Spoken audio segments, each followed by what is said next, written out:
আসসালামু আলাইকুম, সবাই কেমন আছো? আশা করি ভালো আছো। আমিও ভালো আছি। আর আরেকটা নতুন ভ্লগ নিয়ে চলে আসলাম, কারণ ফাইনালি আমার পরীক্ষা শেষ হয়ে গিয়েছে।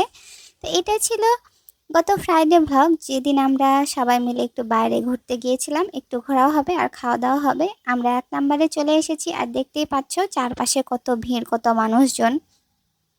স্বাভাবিক, সবাই একটু বাইরে ঘুরতে বের হয়েছে। তো রাস্তায় হাঁটতে হাঁটতে আমরা দেখতে পেলাম এখানে আখের রস বিক্রি করছিল। তা আপু এটা খুব পছন্দ করে, তো এটা খেয়ে নিল। সুপ্রিমের পাশ দিয়ে একটা সরু রাস্তা আছে, সেইখান দিয়ে আমরা ভেতরে চলে গেলাম। আর এখানে M1 নামের একটা ফুড কোর্ট আছে, সেইখানে চলে আসলাম। এখানে যতবারই আসি ততবারই এত ভিড় থাকে, বসার জায়গা থাকে না।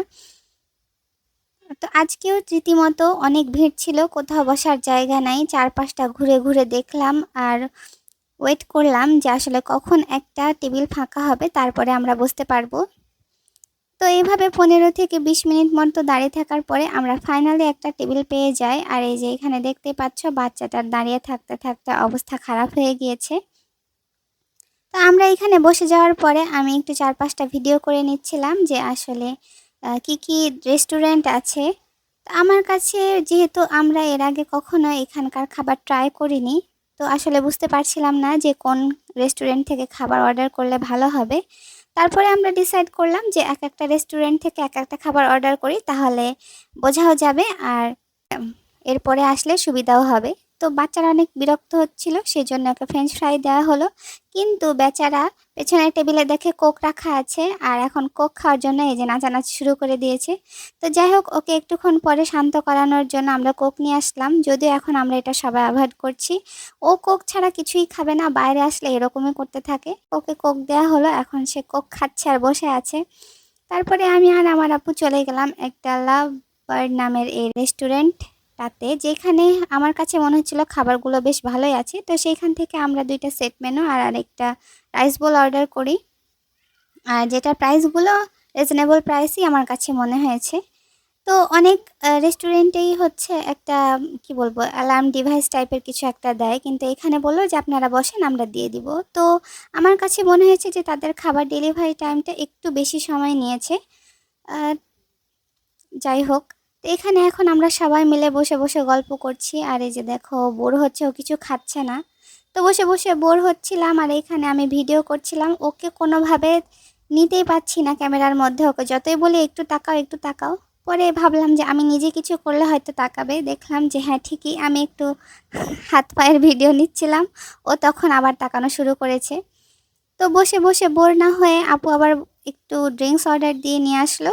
তো ফাইনালি আমাদের ড্রিঙ্কসগুলো চলে এসেছে। গত ভিডিওতে আমি ভুলে গেছিলাম, আমি মালবেরি মোহিতো খেয়েছিলাম, কারণ এইখানে মালবেরি মিল্কশেক আর স্ট্রবেরি মিল্কশেক অর্ডার করা হয়েছিল। তাই আমার মনে পড়লো যে এখানে অনেকগুলো বোবা বলা দেওয়া ছিল, তবে স্ট্রবেরি মিল্কশেকটা খুব বেশি ভালো ছিল মালবেরিটা থেকে। তবে টেস্টটা অত বেশি ভালো না যে অনেক মজা অনেক টেস্টি, এরকম কোনো কিছুই না। আমার কাছে মোটামুটি লেগেছে, মানে ভালো নার দিকটা আর কি বেশি। আমি শুধু আমার এক্সপিরিয়েন্সগুলো শেয়ার করছি, আর কোনো কিছুই না, কিন্তু কোনো পক্ষপাতিত্বও করছি না, কোনো আমি প্রমোশনও করছি না। তো কথা বলতে বলতে আমাদের খাবারগুলো চলে আসে। তো এই যে দেখতেই পাচ্ছ, এটা ছিল রাইস বোল, আর এরকম ছিল 2টা সেট মেনু, একদম সেম সেম। তো এখন আমরা একটু ট্রাই করে দেখে নিচ্ছি যে আসলে এটার খাবারটার টেস্টটা কেমন। রাইস বোলের টেস্টটা একদম 1 নম্বরে ছিল, আর সেট মেনুগুলো অনেক ভালো ছিল দাম হিসেবে। আর তারপরে আমরা পিৎজা অর্ডার করি, সেটাও চলে আসে, আর পিৎজাটাও খেতে বেশ ভালো ছিল। তবে আমি অন্যান্য যে রেস্টুরেন্টে পিৎজা খেয়েছি তার থেকে এটা আমার কাছে টেস্টটা একটু কম লেগেছে। এখন হয়তো এটা অন্যান্য ফ্লেভারের জন্য হতে পারে। তো আমরা আরও বার্গার আর পাস্তা অর্ডার করেছিলাম, সেটার মধ্যে বার্গারটা একদমই ভালো ছিল না। আমাকে জিজ্ঞাসা করলে আমি এখানে তোমাদেরকে সেট মেনু রাইস বল এগুলাই খেতে বলবো। তো বাকিটা তোমাদের ইচ্ছা, আমি শুধু আমার ওপিনিয়নটা রাখছি, আর কোনো কিছুই না। তারপরে আমরা একটু মার্কেট করার জন্য প্রিন্সে চলে আসি, কারণ তারপরের দিন ভাইয়ার জন্মদিন থাকে। সেজন্য আপু আমাদেরকে বলে যে একটু বাজার করে নিয়ে আসো, কিছু কিনে নিয়ে আসো। তো এখানে এসে দেখি প্রায় বন্ধই হয়ে যাচ্ছে। আর এই যে আমাদের বর রেডি, কে কে বিয়ে করতে চাও চলে আসো। তা আমরা এখানে, আমাদের আর কিছু পছন্দ হয় না, আমরা এখান থেকে বের হয়ে যাই। আর বাইরে এসে একটা ড্রিঙ্কসের দোকান দেখি, এটার নাম ছিল coffee lime corner I guess. হ্যাঁ, তো বাইরে থেকে আমি এটার একটা ভিউ নিয়ে নিচ্ছিলাম। জায়গাটা ছোট্ট খাট্ট, বেশ সুন্দর ছিল। আমার কাছে বেশ ভালোই লেগেছে। এখানে তোমরা হাঁটতে হাঁটতে এসে একটু বসবা, একটু কফি খাবা, একটু ড্রিঙ্কস করবা, এই তো। তো সেইখানে যেহেতু ড্রিঙ্কসগুলো পছন্দ হয়নি, তো আমি আর আপু এখানে এসে কি যে ছিল নামটা আমার মনে নাই এখন, লেমন টাইপের কিছু একটা আমরা অর্ডার করেছিলাম, যেটা টেস্টটা বেশ সুন্দর ছিল, অনেক রিফ্রেশিং ছিল। গরমকালে এটা খুব ভালো লাগবে। তো সেইখান থেকে আমরা হচ্ছে আল আরাবা নামের এই বেকারি শপটাতে চলে আসি, আর যেখানে এসে আমি এই পোস্টারটা দেখে ভয় পেয়ে যাই। তো যাই হোক, পরে খেয়াল করে দেখলাম যে আচ্ছা ওটা একটা পোস্টার ছিল, আর এখানে অনেকগুলো কেক ছিল, ছোট বড় সব কিছু মিলে। এর আগেও আমরা এখান থেকে কেক নিয়ে গিয়েছি, এইখানকার কেকগুলো আমার অনেক বেশি ভালো লাগে, সেজন্য আবারও এখানেই এসেছি।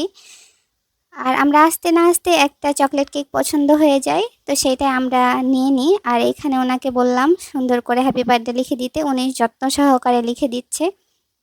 আমাদের বেশি চকলেট কেকটাই সবাই আমরা পছন্দ করি, সেজন্যে চকলেট কেকটাই খাওয়া হয়। এখানে অন্যান্য ফ্লেভারেরও অনেক কেক ছিল। এটাও কিন্তু কোনো প্রমোশনাল ভিডিও না, শুধু আমি আমার এক্সপিরিয়েন্সগুলো শেয়ার করছি যে আসলে আমি কি করেছি, কি খেয়েছি। তো আমাদের কেকও রেডি আর আমাদের খাওয়াও প্রায় শেষ। তো এখন আমরা চলে যাচ্ছি বাসায়। আমরা সন্ধ্যার পরে বের হয়েছিলাম, আর বাসায় যেতে যেতে আমাদের বেজে গেছে রাত 11টা। মানে কি বলবো, এত আমরা খাওয়া দাওয়া করেছি যে বাইরেই আমরা রাত করে ফেলেছি। তো যাই হোক, বাসায় এসে আমি আবার একটু ভিডিও করা শুরু করলাম, আর দেখি যে এখানে বাবাটা বিয়ের জায়গাটাতে হাত দিয়ে দিয়েছে। তো যাজ্ঞা ব্যাপার না, যে খাবে সেই বুঝবে, এটা কোনো ব্যাপার না। আর এখানে ভাইয়ার জন্য ছোট্ট একটা গিফট, আর হ্যাপি বার্থডে বলছিলাম আমরা, আর ও লজ্জা পাচ্ছিল, ও ভাবছে হয়তো ওরই বার্থডে। তো যাই হোক, এইভাবে আমাদের ফ্রাইডে শেষ হয়ে যায়। তোমরা কি করো আমাকে জানাতে ভুলবা না কিন্তু। দেখা হচ্ছে নেক্সট ভিডিওতে। সবাই সুস্থ থাকো, ভালো থাকো, আল্লাহ হাফিজ।